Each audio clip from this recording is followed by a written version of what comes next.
It's okay. 3. I'm Brother Jun Dilera, First Counselor of Nasugbu Branch. Then I cannot take a word of wisdom because my body is bad. The word of wisdom is bad for the body. Then siguro sa mga pagsubok ko, okay lang.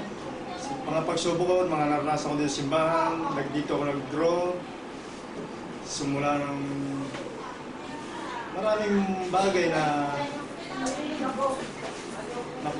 natutunan ako sa simbahan, bagay na pagbabago sa pagkatuo sa pamilya, na dati broken family, pero ngayon maganda na kinabukasan nila para sa aming lahat. Then simula na pasok ako ng simbahan,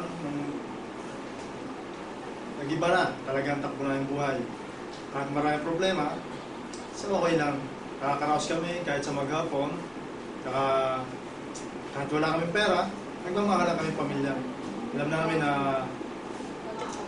na natin ang masalangit ng pangangailangan ng bawat isa, lalo na sa mga mahihirap na nangangailangan ng kanyang tulong.